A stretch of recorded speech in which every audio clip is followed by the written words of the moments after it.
नमस्कार। द देसी अड्डा पर आपका स्वागत है। मैं हूं राकेश तिवारी। देखिए, विधानसभा के चुनाव नजदीक आ रहे हैं और जैसे जैसे विधानसभा के चुनाव नजदीक आ रहे हैं, पार्टियां अपने कैंडिडेट को फाइनल करती जा रही है। उसकी सूची तय होती जा रही है। जिन्हें जिन्हें क्षेत्र से चुनाव लड़ाना है, उनको हरी झंडी देते जा रही है। घोषणा तो बाद में होगी, लेकिन वे प्रत्याशी जो चुनाव लड़ना चाहते हैं और जिनकी टिकट पक्की हो चुकी है, उन्हें हरी झंडी दी जा रही है। सिवान जिले की यदि बात करेंगे तो सिवान जिले के महागठबंधन के तरफ से भी कई प्रत्याशियों को हरी झंडी मिल चुकी है। जिनका चुनाव लड़ना तय है, उन्हें क्षेत्र में काम करने के लिए कहा जा चुका है। लेकिन कुछ सीटें ऐसी हैं जहां मामला फंसा हुआ है, जहां एक नहीं कई दावेदार हैं और साझीदार जो गठबंधन के हैं, उनके साथ भी पेच फंसा हुआ है। इन सीटों पर अभी मंथन चल रहा है, इन सीटों पर अभी बातचीत चल रहा है। आज के वीडियो में हम आपको यही बताने वाले हैं कि सिवान जिला का वो कौन कौन सा क्षेत्र है जहां महागठबंधन के तरफ से प्रत्याशी लगभग फाइनल हो चुके हैं, उन्हें हरी झंडी भी दे दी गई है। और कौन से वे सीट हैं जहां गठबंधन की वजह से अभी गांठें हैं, प्रत्याशियों के दावेदारी की वजह से अभी संशय है कि आखिर यहां से कौन उम्मीदवार होगा। तो देखिए, सिवान जिले में महागठबंधन अपने 8 सीटों के लिए जो रणनीति बनाई, वो रणनीति कमोबेश 2020 के चुनाव की तरह ही। 2020 में 8 सीटों में से 3 सीटों पर आप देखेंगे तो माले चुनाव लड़ी थी सीपीआई एमएल। 4 सीटों पर आरजेडी ने अपने प्रत्याशी उतारे थे और 1 सीट कांग्रेस के झोली में गई थी। कांग्रेस महाराजगंज से चुनाव लड़ी थी, आरजेडी रघुनाथपुर, सिवान, बरहरिया और गोरियाकोठी, इन 4 जगहों से चुनाव लड़ी थी। भाकपा माले जो है वो दरौली, जीरादेई और दरौदा, इन 3 जगहों से चुनाव लड़ी थी। तो कुल मिलाकर इन 8 सीटों पर इस बार भी उम्मीदवार उतारे जाने हैं। साथी और साझीदार भी वही है। इन 8 सीटों में से 6 सीटों पर महागठबंधन का कब्जा है, यानी कि 6 सीटों पर विधायक मौजूद है महागठबंधन के। तो आखिर यहां मामला ज्यादा फंसा होना नहीं चाहिए। फिर भी सिवान की राजनीति में यदि महागठबंधन में इतनी बातें हो रही हैं, तो क्यों हो रही हैं?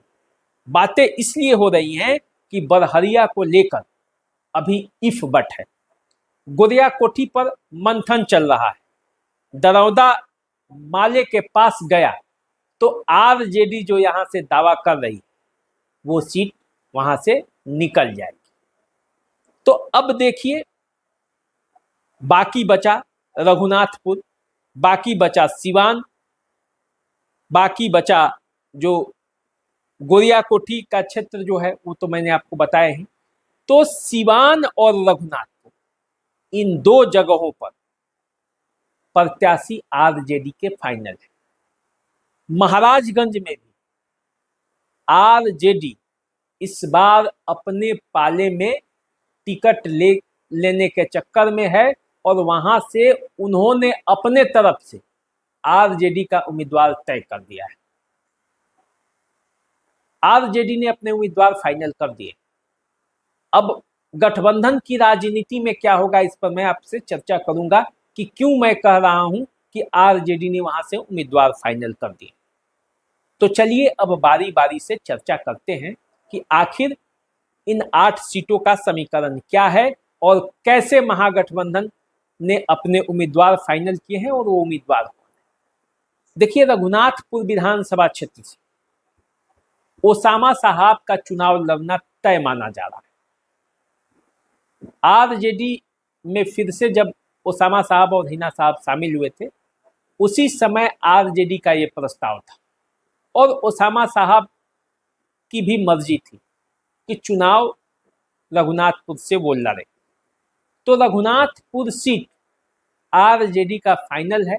वहां से उसके विधायक हरिशंकर यादव लगातार 2 बार जीत चुके हैं, 2015 का चुनाव और 2020 का चुनाव।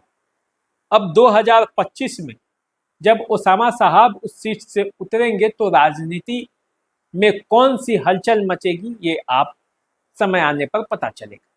लेकिन ऐसा माना जा रहा है कि हरिशंकर यादव का भी समर्थन है ओसामा साहब के साथ। अब जब टिकटों का बंटवारा होगा उस समय कौन सी परिस्थिति उत्पन्न होगी ये आने वाले समय में पता चलेगा। लेकिन यदि जो खबर हमें नारद जी दे रहे हैं, नारद जी कौन है आप जानते हैं, मैंने आपको बताया है, नारद जी ही हमारे सूत्र हैं। तो जो नारद जी हमें खबर लाकर दे रहे हैं उस खबर के हिसाब से रघुनाथपुर के विधायक का टिकट इस बार कट जाएगा और उसके जगह पर ओसामा साहब की सीट फाइनल है। दूसरी जो सीट है वो सिवान में भी आरजेडी का टिकट लगभग फाइनल है। अवध बिहारी चौधरी को आरजेडी का टिकट यहां से मिलने जा रहा है। कई तरह की बातें अवध बिहारी चौधरी को लेकर हो रही कि उनका टिकट कट जाएगा, उनके बदले किसी दूसरे को टिकट मिल जाएगा। लेकिन तमाम शंकाओं के बावजूद हमारे जो नारद जी हैं वो खबर लेकर आए हैं कि नहीं, अवध बिहारी चौधरी ही आरजेडी के कैंडिडेट होंगे। लालू यादव के विश्वास पात्र तो हैं ही, आरजेडी के वे सच्चे सिपाही हैं और बिना किसी कारण अवध बिहारी चौधरी का टिकट काटने का कोई मतलब नहीं बनता। इसलिए अवध बिहारी चौधरी राजनीति में रहेंगे। यदि अवध बिहारी चौधरी का टिकट सिवान से काट दिया जाता है तो उसका असर दूसरे क्षेत्रों में यादव मतों पर भी पड़ सकता है। इसलिए अवध बिहारी चौधरी का टिकट कटने नहीं जा रहा है। हालांकि यहां से चर्चा जीवन यादव के नाम का भी लेकर है कि अधिक उम्र के वजह से अवध बिहारी का टिकट काटकर जीवन यादव को यहां से उम्मीदवार बनाया जा सकता है। इस तरह की चर्चा है। लेकिन इन तमाम चर्चाओं के बावजूद अवध बिहारी चौधरी अभी आगे बने हुए हैं और उनके टिकट पर लगता है अब कोई संशय नहीं है। अगर कोई विशेष परिस्थिति नहीं आया तो अवध बिहारी चौधरी सिवान से आरजेडी के प्रत्याशी के तौर पर चुनावी मैदान में दिखाई देंगे। अब देखिए, जो तीसरी सीट है आरजेडी ने जिसे फाइनल कर दिया है वो सीट महाराजगंज की है। हालांकि महाराजगंज जो है वो कांग्रेस कोटे की सीट है और कांग्रेस के विधायक विजय शंकर दुबे यहां से मौजूद हैं और उनकी दावेदारी भी है कि वे चुनाव लड़ेंगे। तो ये सीट लेना आरजेडी के लिए कोई सामान्य बात नहीं है। सिटिंग विधायक का टिकट काटकर उसे दूसरे पार्टी के पास लाने के लिए तेजस्वी यादव जितना प्रयास कर रहे हैं वैसा सिवान जिले के किसी दूसरे सीट के लिए वो नहीं कर रहे हैं। आरजेडी ने यहां से अपने प्रत्याशी भी तय कर दिए हैं। यदि आरजेडी यहां से चुनाव लड़ी तो विशाल जायसवाल यहां से आरजेडी के कैंडिडेट होंगे, जो कि यहां के सिवान के एमएलसी विनोद जायसवाल के बेटे हैं, लालू यादव के करीबी हैं, तेजस्वी यादव के करीबी। लेकिन एक पेच यहाँ पे है, यहाँ गठबंधन के तीनों दलों के प्रत्याशी मजबूत प्रत्याशी, कांग्रेस के तो सिटिंग विधायक ही हैं, इसके अलावे नीतीश द्विवेदी वीआईपी के उम्मीदवार हैं और उनका कहना है कि अगर एक भी सीट कोई बिहार में मिला वीआईपी को तो वो एक महाराजगंज जरूर होगा। और आरजेडी के करीबी विशाल जायसवाल, तो इस सीट पर जिच है। लेकिन आरजेडी अपने तरफ से कैंडिडेट फाइनल कर चुका है। और क्यों महाराजगंज का टिकट कट सकता है, इस पर हम आगे चर्चा करेंगे अन्य सीटों के बाद। देखिए, महागठबंधन ने जीरादेई सीट भी फाइनल कर दिया। आप जानते हैं, माले के कार्यकर्ता अपने कार्यकर्ताओं को ही टिकट देती है। तो जीरादेई से जो अमरजीत कुशवाहा है, पिछले बार चुनाव लड़े थे और जीत गए थे। न पार्टी स्तर पर और न क्षेत्र में उनके कार्यकर्ताओं के बीच कोई बहुत ज़्यादा विरोध नहीं है अमरजीत कुशवाहा का, इसलिए पार्टी उन्हें चुनावी मैदान में उतारने का फैसला ले सकती है। उनका टिकट लगभग फाइनल है। इसी तरह दरौली से सत्यदेव राम, इनका भी टिकट फाइनल है। ये भी माले के टिकट पर चुनाव लड़ते हुए देखे जा सकते हैं। माले नेताओं में जिसका सबसे ज्यादा सीट फंस गया वो है अमरनाथ यादव। माले के इन सभी नेताओं में सबसे बड़े नेता कभी अमरनाथ यादव रहे हैं। लोकसभा का चुनाव भी लड़ा है, लेकिन वो कहते हैं कि परिस्थितियां ऐसी होती है राजनीति में कभी कभी कि बड़े बड़े धुरंधर भी राजनीति के पटरी से उतरकर बाहर बैठ जाते हैं और तब फिर पटरी पर चढ़ना बड़ा मुश्किल हो जाता है। वही हाल अमरनाथ यादव को लेकर है, क्योंकि दरौदा में जो सीट है उसको लेकर भी असमंजस की स्थिति है। आरजेडी यहाँ से चुनाव लड़ेगी या फिर भाकपा माले को ये सीट देगी, इस पर असमंजस की स्थिति है, क्योंकि कई समीकरण यहाँ काम कर रहा है। लेकिन माले को यदि 3 सीट देना है तो 1 सीट ये भी तय है कि ये माले के खाते में जा सकता है। पिछले फॉर्मूले पर ही चुनाव का जो समीकरण है वो बनता हुआ दिखाई दे रहा है और वैसी स्थिति में दरौदा पर दावेदारी जो है वो माले की बनती है। अब देखिए, गुड़िया कोठी को लेकर मंथन चल रहा है और मंथन चल रहा है बरहरिया को लेकर भी इफ बट है। मैंने जो ये बातें कही है तो इन पर विचार करना होगा। देखिए, कांग्रेस के जो बड़े नेता हैं अखिलेश प्रसाद सिंह, लालू यादव से उनकी नजदीकी है, इसको आप जानते हैं। लोग चाहे लाख दावा करें, लेकिन अंतिम समय में जब कांग्रेस से सीटों की साझेदारी करनी होती है तो अखिलेश प्रसाद सिंह को खोजा जाता है। लालू यादव और आरजेडी से समन्वय बनाने में वो काम करते हैं ऊपर के स्तर पर, और अखिलेश प्रसाद सिंह किसी भी कीमत पर महाराजगंज की सीट इस बार विजय शंकर दुबे को नहीं देना चाहते। वो चाहते हैं कि विजय शंकर दुबे का टिकट कट जाए। नारद जी हमको बताए हैं, कहाँ से आया खबर, आपके मन में सवाल हो रहा होगा। वो चाहते हैं कि किसी भी कीमत पर विजय शंकर दुबे का टिकट कट जाए और इसके लिए वो लगे हुए। पिछला जब लोकसभा का चुनाव था तो उनके बेटे वहां से मैदान में थे और विजय शंकर दुबे ने एक भी सभा नहीं की थी, और तो और अपने बेटे को बीजेपी में शामिल करा दिए थे। अखिलेश प्रसाद सिंह को इसी बात की खुन्नस है कि पार्टियों में तो टिकट मिलता है, जिसे टिकट मिलता है कार्यकर्ता अंततः उसका समर्थन करते हैं, जो नहीं करते हैं वो पार्टी से बाहर चले जाते हैं।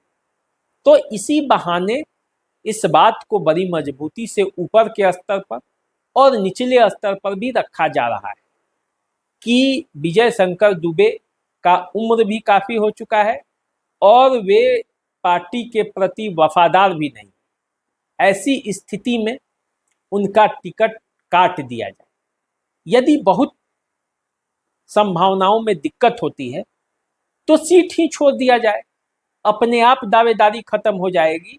अखिलेश प्रसाद सिंह इस बात पर लगे हुए, और जब ये सीट छोड़ा जाएगा तो कौन सा सीट दिया जाएगा?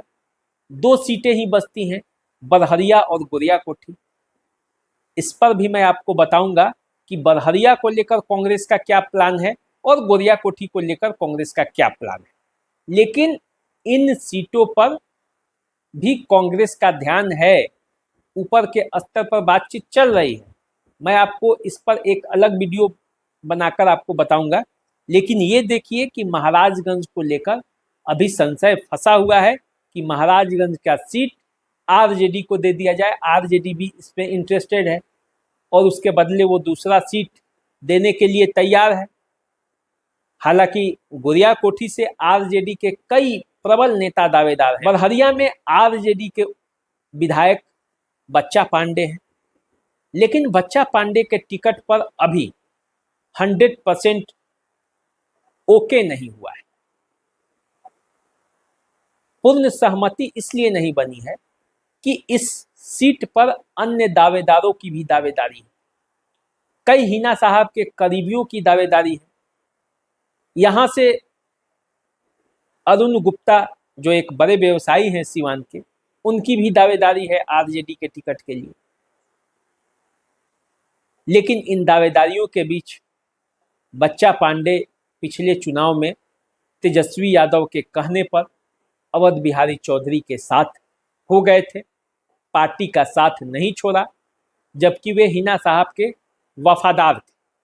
हिना साहब के प्रयासों की वजह से पिछला चुनाव वो जीते थे। इस बारे में उनके भाई टुन्ना जी पांडे अक्सर कहते रहते हैं, वो बात कहने में हिचक नहीं रखते हैं। लेकिन अब देखिए मामला कहाँ फंसा है। पार्टी के अंदर और पार्टी के बाहर नेता आते जाते रहते हैं और इसी में कई नेताओं का जो है भविष्य दाव पर लग जाता है। बच्चा पांडे के विश्वसनीयता पर यही दाव लगा हुआ है कि अगर हिना साहब ने यदि अपना वीटो लगा दिया बरहरिया पर तो क्या होगा? तो क्या हिना साहब को बच्चा पांडे मना लेंगे? फिर उनके आशीर्वाद उनको मिलेगा या कोई और गेम होने वाला है? क्या होने वाला है बरहरिया में हम बताएंगे। बरहरिया के इफ बट की कहानी के लिए हम एक नया वीडियो बनाएंगे। लेकिन कुल मिलाकर देखा जाए तो ये 8 सीटों का महागठबंधन का हिसाब किताब है। कुछ सीटों पर तो उसके प्रत्याशी लगभग फाइनल हैं, वो क्षेत्र में काम भी कर रहे हैं। लेकिन 2 सीट और एक दरौंदा भी मानकर चलिए, स्थिति यहाँ पे विचारणीय है। विचार किया जा रहा है आखिर इन सीटों पर क्या होने वाला है। इसलिए आपको इंतजार करना है और हमको भी इंतजार करना है उस अगले संदेश तक के लिए जो नारद जी हमें लाकर देंगे। अब नारद जी कौन है, हमने आपको पहले वीडियो बना के बता चुके हैं कि नारद जी ही हमारे असली सूत्र हैं। और नारद जी विभिन्न राजनेताओं से मुलाकात करके, उस क्षेत्र के लोगों से मुलाकात करके उनकी आवाज़ को हमारे पास लाते हैं और वही आकर हमको बताते हैं कि असल में क्या होने वाला है।